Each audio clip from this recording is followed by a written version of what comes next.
Vamos então ler a palavra de Deus. Uma curiosidade histórica sobre esse texto que nós vamos ler. João 17 é a história, inclusive, entre outras coisas, de uma das conversões mais conhecidas do cristianismo ocidental. Um homem lendo esse capítulo especificamente, teve o seu coração aquecido, mudou a sua história e passou a ser um dos mais conhecidos defensores ou apologetas da fé cristã.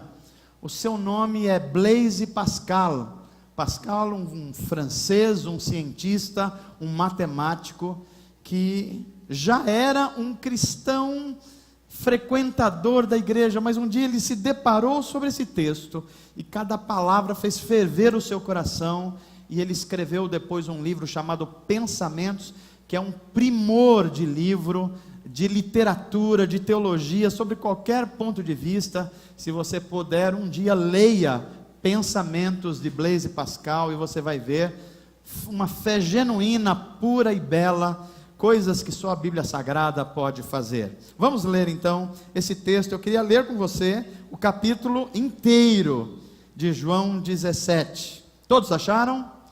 Então vamos ler. O título diz assim: o pecado, a fé e o dever. Ou melhor, desculpe que eu estou lendo na outra parte aqui do texto. Não é esse o título. Você que está atento já tinha percebido, não é isso? Que bom, que bom. O título é Jesus ora por si mesmo. Mais para frente você vai ver que ele não ora só por si mesmo, mas ora por todos nós. Essa é a chamada oração sacerdotal, tão conhecida no mundo cristão, e é o que nós vamos ler. Diz assim: depois de dizer isso, Jesus olhou para o céu e orou: Pai, chegou a hora, glorifica o teu filho, para que o teu filho te glorifique, pois lhe deste autoridade sobre toda a humanidade, para que conceda a vida eterna a todos os que lhe deste. Verso 3: e esta é a vida eterna, que te conheçam, o único Deus verdadeiro, e a Jesus Cristo, a quem enviaste. Eu te glorifiquei na terra, completando a obra que me deste para fazer. Verso 5: e agora, Pai, glorifica-me junto a ti, com a glória que eu tinha contigo antes que o mundo existisse. Eu revelei o teu nome àqueles que do mundo me deste. Eles eram teus, e tu os deste a mim, e eles têm obedecido a tua palavra. Agora eles sabem que tudo o que me deste vem de ti, pois eu lhes transmiti as palavras que me deste, e eles as aceitaram. Eles reconheceram de fato que eu vim de ti, e creram que me enviaste. E eu rogo por eles. Não estou rogando pelo mundo, mas por aqueles que me deste, pois eles são teus. Verso 10: tudo que tenho é teu, e tudo que tens é meu, e eu tenho sido glorificado por meio deles. Não ficarei mais no mundo, mas eles ainda estão no mundo, e eu vou para ti. Pai Santo, protege-os em teu nome, o nome que me deste, para que sejam um, assim como somos um. Enquanto estava com eles, eu os protegi, e os guardei no nome que me deste. Nenhum deles se perdeu, a não ser aquele que estava destinado à perdição, para que se cumprisse a Escritura. Verso 13: agora eu vou para ti, mas digo essas coisas enquanto ainda estou no mundo, para que eles tenham a plenitude da minha alegria. Dei-lhes a tua palavra, e o mundo os odiou por isso, pois eles não são do mundo, como eu também não sou. Não rogo que os tire do mundo, mas que os proteja do maligno. Eles não são do mundo, como eu também não sou. Santifica-os na verdade. A tua palavra é a verdade. Verso 18: assim como me enviaste ao mundo, eu os enviei ao mundo. Em favor deles, eu me santifico, para que também eles sejam santificados pela verdade. Minha oração não é apenas por eles, rogo também por aqueles que crerão em mim, ou seja, as futuras gerações, por meio da mensagem deles, para que todos sejam um, Pai, como tu estás em mim e eu em ti, que eles também estejam em nós, para que o mundo creia que tu me enviaste. Dê-lhes a tua glória que me deste, para que eles sejam um, assim como nós somos um, eu neles e tu em mim, que eles sejam levados à plena unidade, para que o mundo saiba que tu me enviaste e os amaste como igualmente me amaste. Verso 24: Pai, eu quero que os que me deste estejam comigo, aonde eu estou. Eu vou repetir esse verso. Pai, eu quero que os que me deste estejam comigo onde eu estou, e vejam a minha glória, a glória que me deste, porque me amaste antes da criação do mundo. Pai justo, embora o mundo não te conheça, eu te conheço, e estes sabem que me enviaste. Eu os fiz conhecer o teu nome, e continuarei a fazê-lo, a fim de que o amor que tens por mim esteja neles, e eu neles esteja. Amém. Vamos orar? Pai Santo, obrigado pela tua palavra. Nós oramos para que essa palavra, que já fez tantas revoluções na história do mundo, especialmente na história da fé cristã, também transforme corações hoje, que mude relacionamentos com Jesus Cristo, e que haja uma ação tão poderosa do teu Espírito, que a gente possa mergulhar nesse teu rio, esse teu rio de amor, que faz o teu corpo, o corpo de Cristo, ser uma unidade num mundo cada vez mais egoísta, egocêntrico e individualista. Pai, que o testemunho da tua igreja, que o amor da tua igreja, que a unidade da tua igreja testemunhe tão fortemente, que os perdidos cheguem à seguinte conclusão: eles são a nova sociedade de Deus, e os seus corações sejam compungidos e transformados pelo poder que há no nome de Jesus. É nesse nome que nós te pedimos e te agradecemos. Amém. Amém. Meus amados, aqui está vinho e aqui está pão. Eu pedi para que os irmãos trouxessem aqui, porque eu queria que vocês olhassem para o pão e vinho, enquanto eu ministrasse a palavra de Deus nessa noite. E por que gostaria que vocês olhassem para o pão e vinho? Para que a gente não tivesse uma compreensão contemporânea, equivocada, do significado do ato do que nós vamos fazer aqui nessa noite. Na verdade, a Bíblia Sagrada vai dizer que a história do mundo é a história de Deus. Então, na verdade, nós não temos uma história pessoal, embora a gente ache que tenha. A nossa história pessoal está dentro da história de Deus. Olhe para Gênesis 1:1, diz assim: no princípio, Marcelo, Pedro, Ana, João, é isso?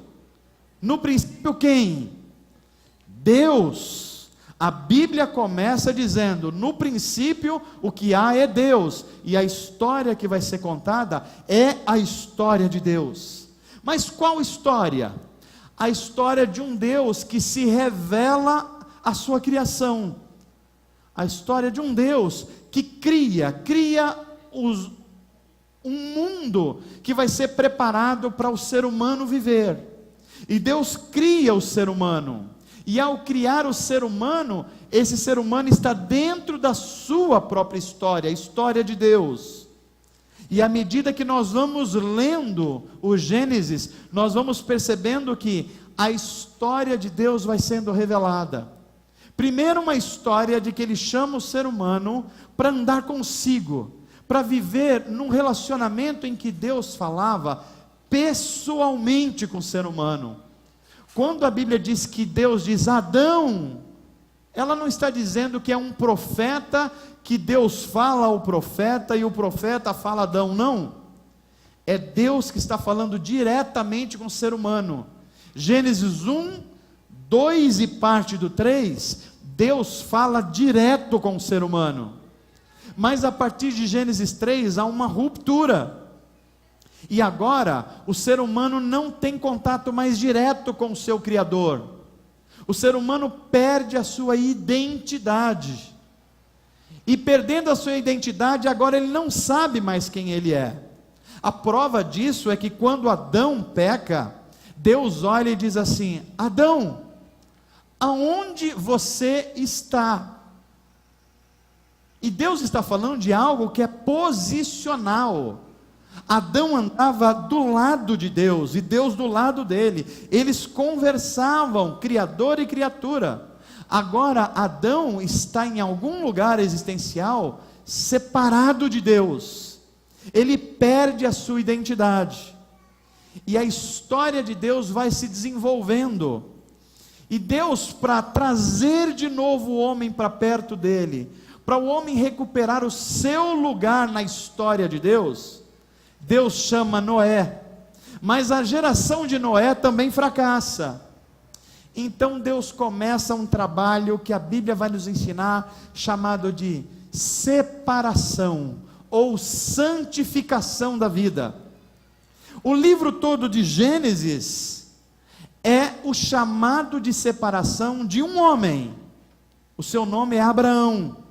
Gênesis 12, Deus chama um homem e diz assim: a partir de agora, em você, eu vou criar uma nova descendência, eu vou criar um tipo de homem e dar-lhe um novo coração, eu vou abençoar através de você todos os seres humanos da terra. Gênesis é a história de Deus separando um homem para dele fazer uma nova humanidade. Mas você vai ver que Abraão também falha em muitas coisas. Abraão não é um primor moral. Abraão não é aquele homem que toma todas as decisões certas. Mas é através dele que a graça de Deus flui. E aí você chega ao segundo livro da Bíblia, Êxodos. E Êxodo é o sinal de que Deus agora não escolhe apenas um homem, mas escolhe um povo. Deus separa um povo. E separa um povo para quê? Para ser luz para as nações. É importante que você entenda hoje que você faz parte dessa história. É por isso que eu estou buscando os primórdios da Bíblia Sagrada. Talvez você hoje, pela televisão, pela internet, pela sua profissão, pela individualidade do mundo ocidental, você pense assim: eu tenho uma história pessoal e eu tenho que fazer essa história dar certo. Eu já estou com 40 anos, com 50 anos e eu preciso dar certo. Eu quero dizer para você hoje que essa não é a sua história. A sua história é a história de Deus. E como Deus está agindo no mundo e você faz parte dessa história de Deus. Primeiro Deus escolhe um homem, Gênesis. Depois Deus escolhe uma nação, um povo, a nação de Israel. E Deus faz um pacto com essa nação. Quando eles saem do Egito, eles estão andando pelo deserto, eles estão no Sinai. Então Deus se revela a eles. E Deus dá a eles uma lei. Deus dá a eles a sua palavra. Deus revela na lei de Moisés o seu caráter santo. É por isso que quando a gente lê Êxodos 20, a gente vai ver a lei sendo dada e Deus falando assim: eu sou o único Deus, não tenho nenhum outro além de mim. Não façam para vocês imagens, porque essas imagens vão cobrar um preço caro dessa adoração falsa. Eu sou Deus, não matem, não tirem a vida. Eu sou Deus e dou pais e mães para criar os filhos, não desonrem. Eu sou Deus, guardem o sábado, o descanso da terra, o descanso de vocês. Eu sou Deus, não tenham inveja um dos outros. Não tenham inveja do bem do seu próximo, da mulher do seu próximo, do filho, não. Eu sou um Deus santo e eu estou fazendo um pacto com vocês. Eu vou suscitar de vocês um povo separado para mostrar para as nações o que é a vida que eu quero dar para os seres humanos. A história de Êxodo é essa, e nós vamos vendo Abraão falhando em várias coisas, mas Deus continuando fiel à sua promessa, porque a história não é a história de Abraão, é a história de Deus. Êxodos, Levíticos, Número, Deuteronômio, Josué, os livros dos profetas, nós vamos ver sistematicamente Israel falhando em adorar a Deus e ser luz para as nações. Mas você precisa lembrar, a história do mundo não é a história de Israel, é a história de Deus. Enquanto Israel é infiel, Deus permanece fiel, até que nós chegamos no Novo Testamento. E quando nós chegamos num dos livros muito especiais da Bíblia, que nos ensina sobre isso, ele vai dizer assim no seu capítulo 12, na plenitude dos tempos, ou seja, quando Deus considerou que a história tinha chegado no seu ápice, ele nos deu Jesus Cristo.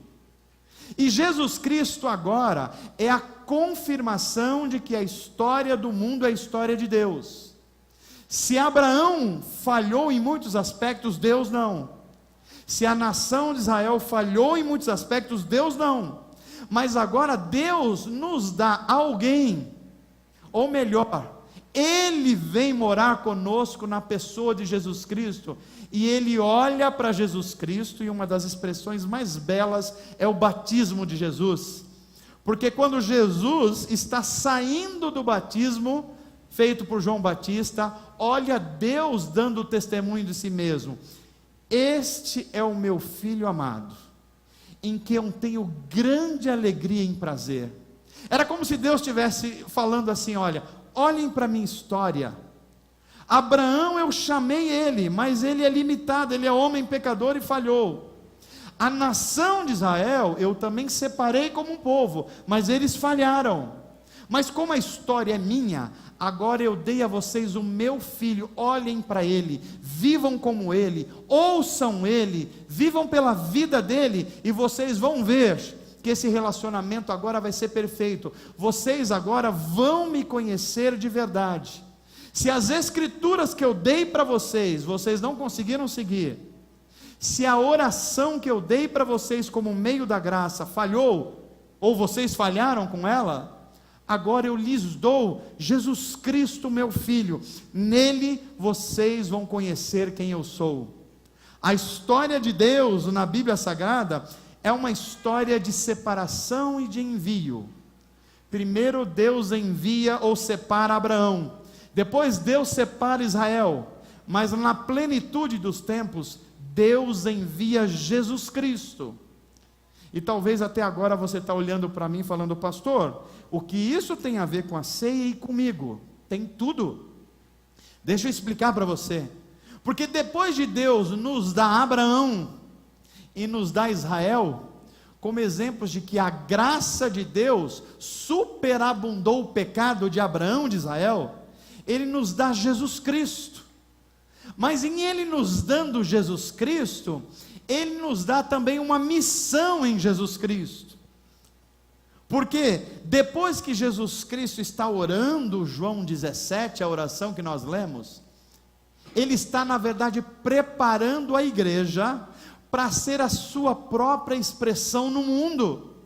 É por isso que a gente está lendo João 17, a gente está lendo a história de Deus, e Deus dizendo assim, conversa entre o pai e o filho: Pai, eu te conheço desde a eternidade, antes que Abraão existisse, eu te conheço. Antes que o Senhor resolvesse formar a nação de Israel, nós já convivíamos em plena harmonia. Agora eu vim a este mundo, eu me fiz um deles, para que eles te conheçam. Mas a prova de que eles te conhecem de verdade, é se eles aprenderem a amar uns aos outros, é se eles aprenderem a conviver, é se eles aprenderem que o verdadeiro sentido da vida é você se esvaziar de si mesmo, para que esse esvaziar de si mesmo seja um testemunho vivo da bênção de Deus sobre todos os seres humanos.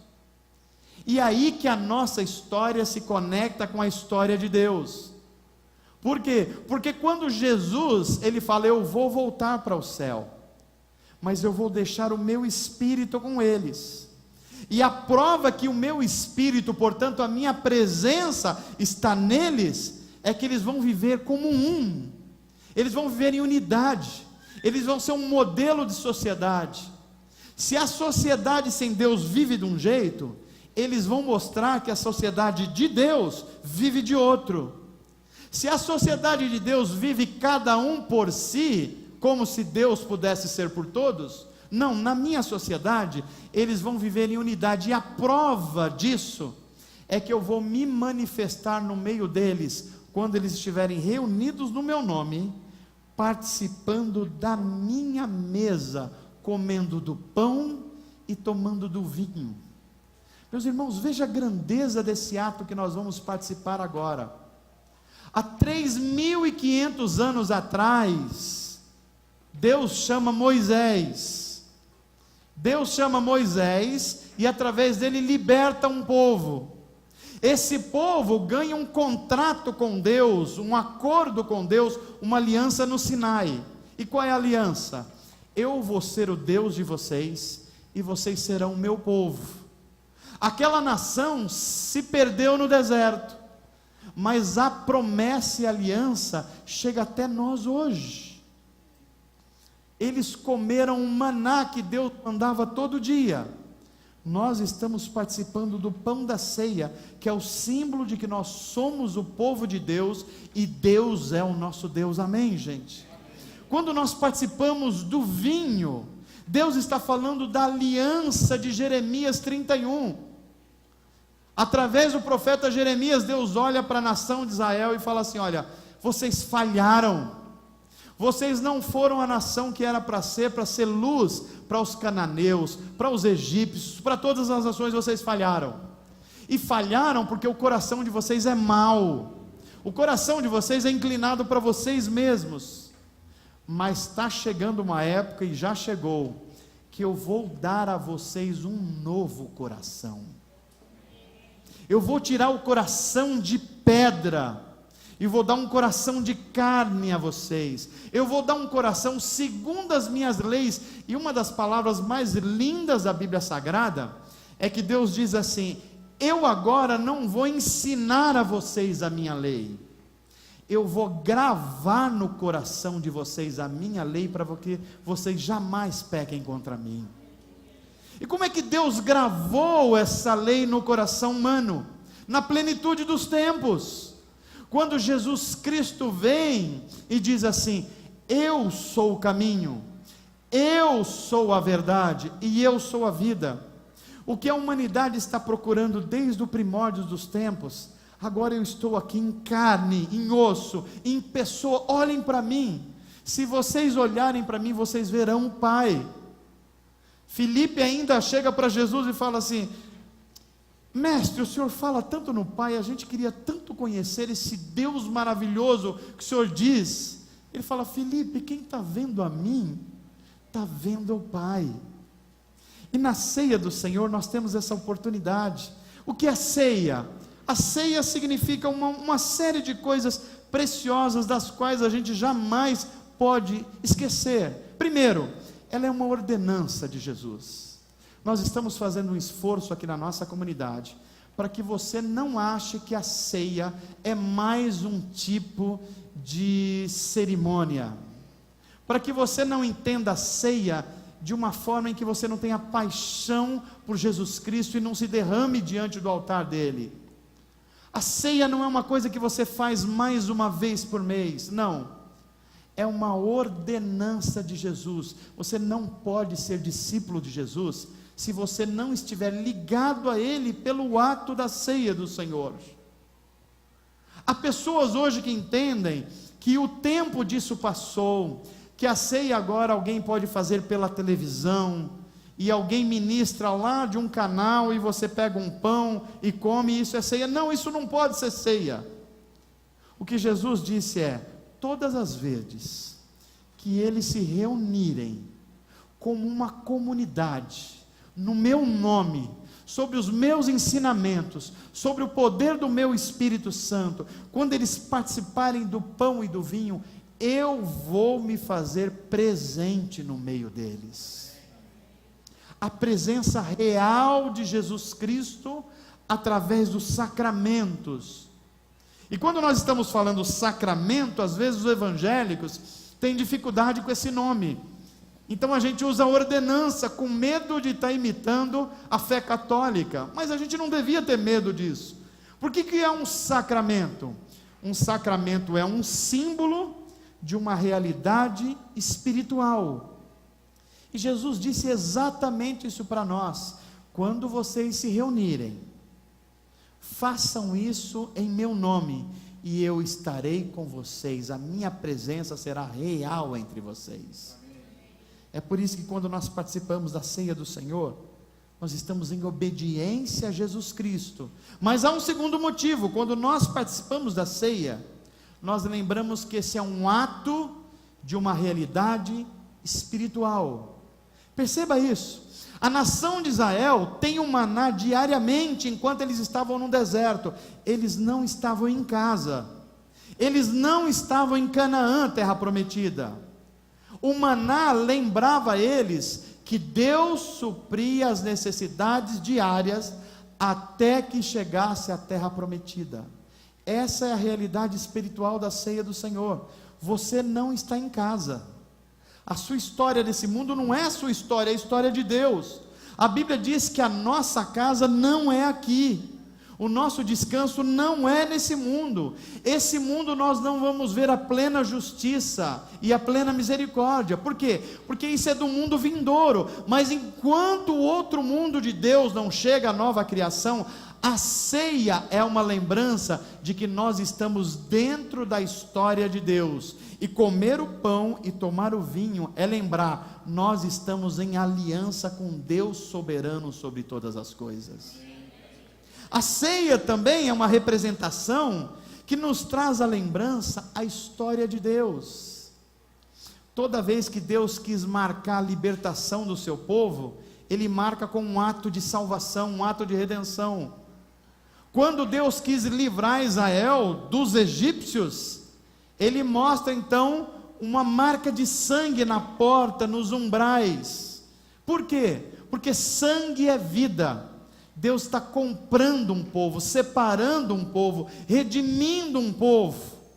Quando nós participamos da ceia do Senhor e participamos de um vinho, nós estamos lembrando que Deus resgatou a mim e você por altíssimo preço, custou a vida do seu Filho Jesus. Isso é ceia do Senhor. A ceia do Senhor também é a lembrança de que a presença de Cristo se manifesta na comunhão do seu povo.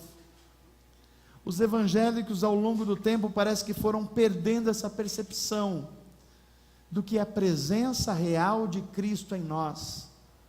Quando nós estamos participando da ceia, nós estamos nos alimentando da vida do próprio Deus em nós. Deixa eu dizer uma coisa claramente para você, a menos que você entenda que o Espírito de Deus está agindo sobre você hoje, e que na hora que nós participamos juntos do pão e do vinho, em obediência a Jesus Cristo e nos alimentando espiritualmente, você passa a ter um poder extraordinário sem o qual você não teria. É por isso que quando você está em obediência a Jesus Cristo e no poder do Espírito Santo, você é capaz de perdoar gente imperdoável. Amém, gente? Você é capaz de vencer tentações que você naturalmente não venceria. Por quê? Porque a vida de Cristo está se manifestando em você. Você é capaz de deixar de fazer coisas que todo mundo na sociedade sem Deus faz, e que eles acham normal: mentir, roubar, trair. Mas quando você se alimenta da vida de Cristo, na ceia do Senhor e no poder do Espírito Santo, dentro de você há um novo coração que o Pai te deu, e Ele gravou no seu coração a sua lei. É por isso que você agora, quem mentia não mente mais, quem traía não trai mais, quem era avarento não é mais avarento. Por quê? Agora não se trata apenas de você conhecer a verdade foi gravada dentro do seu coração, a lei do Senhor foi gravada dentro de você. Amém, gente? Participar da ceia do Senhor é, acima de tudo, um meio da graça de Deus. Todos os países e civilizações do mundo, eles marcam os grandes eventos da sua história com símbolo. Por exemplo, se você conhece a história americana, você vai ver que os americanos marcam a data de 4 de julho como a data principal da sua história. E se você conhece a história americana, você vai ver que uma águia está sempre postada em lugares centrais da vida dos Estados Unidos. Por que eles fazem isso? Porque as imagens comunicam mais que 1000 palavras. E olha como Deus é gracioso. Ele sabe que a gente deveria ter gravado no nosso coração: primeiro, Deus nos amou; segundo, nós somos falhos e fracos diante de Deus; terceiro, Jesus Cristo veio para resolver esse problema; quarto lugar, nós temos o Espírito Santo para nos ajudar a levar uma vida que nos mantenha em comunhão com Deus. Mas a gente esquece disso. Esquece ou não esquece, gente? É toda hora que você lembra disso? Mas quando você é chamado à mesa do Senhor, como nós vamos fazer agora, é um chamado para todo aquele que está com os pés sujos, aquele que durante esse mês cometeu pecados e reconhece isso, aquele que falhou diante de um Deus justo e perfeito, aquele que reconhece que nem sempre honrou o sacrifício de Jesus Cristo, aqueles que reconhecem que precisam de um Salvador, de um Redentor. São essas pessoas que Deus chama e fala assim: tem maná para você hoje. Enquanto não chegar à terra prometida, eu vou alimentar você diariamente com a minha presença. Tem vinho para você hoje. Você não está debaixo da antiga aliança, em que toda alma que pecasse, como sentença, seria a morte. Agora você está debaixo da nova aliança. E qual é a nova aliança? Jesus Cristo morreu por mim e pelos meus pecados. Há um hino que a gente cantava há muito tempo, como um dos clássicos cristãos, que diz assim: houve um que morreu por meus crimes na cruz. A revolução do Evangelho é dizer: olha, você não podia fazer nada que alcançasse o favor de Deus, você está tão distante de Deus que nada poderia te aproximar. Mas Deus, sabendo disso, Ele agiu primeiro, e Ele resolveu o nosso problema, dando-nos Jesus Cristo, seu Filho. Quando nós participamos da ceia do Senhor, a gente está reconhecendo: existe um Deus santo, perfeito, imutável, cujos pecadores jamais poderiam se aproximar da mesa dele, a não ser que um preço fosse pago. E aí que a história sua se liga à história de Deus.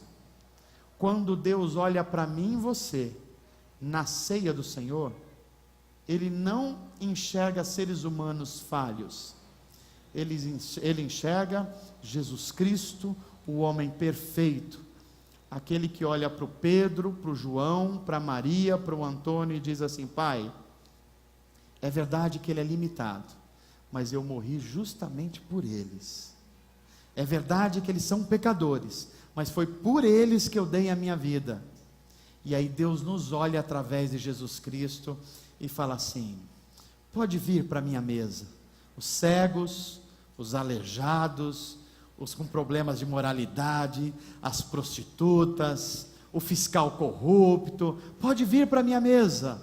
Se vocês reconhecerem Jesus Cristo, o Redentor de vocês, se vocês se arrependeram dos seus pecados, se vocês confessaram Jesus Cristo como o Senhor da sua vida, pode vir para a minha mesa e nós vamos celebrar juntos. Amém, gente? É por isso que a ceia do Senhor que nós vamos participar agora é a ceia em que a gente senta quando a gente deixa Jesus Cristo lavar os nossos pés. Eu não consigo separar a ceia do Senhor daquela quinta-feira em que Jesus olha para os seus discípulos, pega uma bacia e começa a lavar os pés de cada um deles. Porque nós, gente, entramos nesse culto aqui com os pés muito sujos hoje. Nós andamos por lugares que provavelmente Jesus Cristo não estava. Nós falamos coisas que provavelmente Jesus Cristo não falaria. Nós agimos de algumas maneiras que nosso Redentor não agiria. E a gente andou num mundo cheio de mentira, de corrupção, de infidelidade, um mundo sujo. E a gente sujou os pés. Mas aí vem Jesus Cristo e diz assim para Pedro: Pedro, eu preciso lavar os teus pés. E Pedro, sem reconhecer, e exagerado como era, diz assim: não, Senhor, o Senhor não vai lavar os meus pés, de jeito nenhum. Aí Jesus fala assim: Pedro, se eu não lavar os teus pés, se você não participar da minha mesa, você não tem parte comigo, Pedro.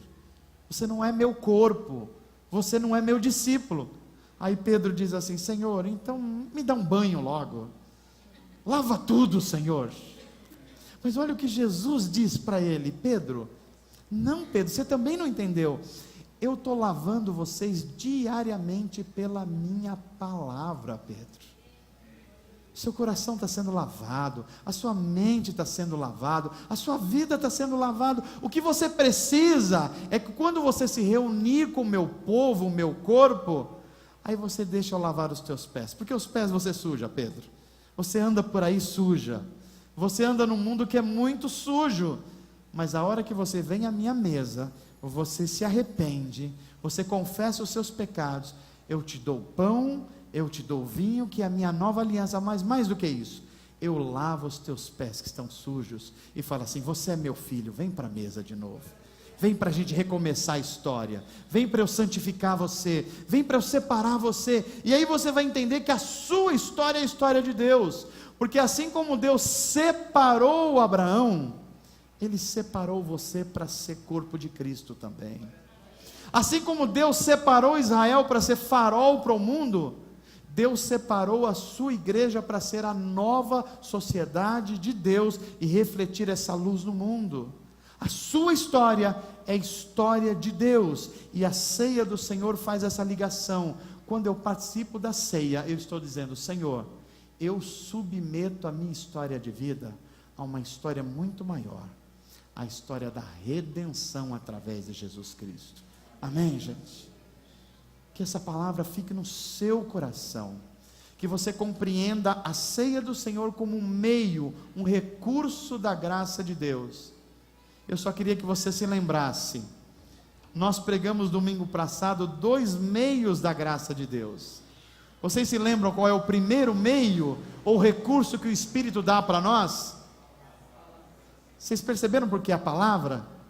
Porque Jesus disse assim: vocês serão limpos e lavados pela minha palavra. É o meio da graça. O segundo meio da graça que você está aprendendo é a oração, porque a oração não deixa a gente crendo apenas no Deus de Moisés.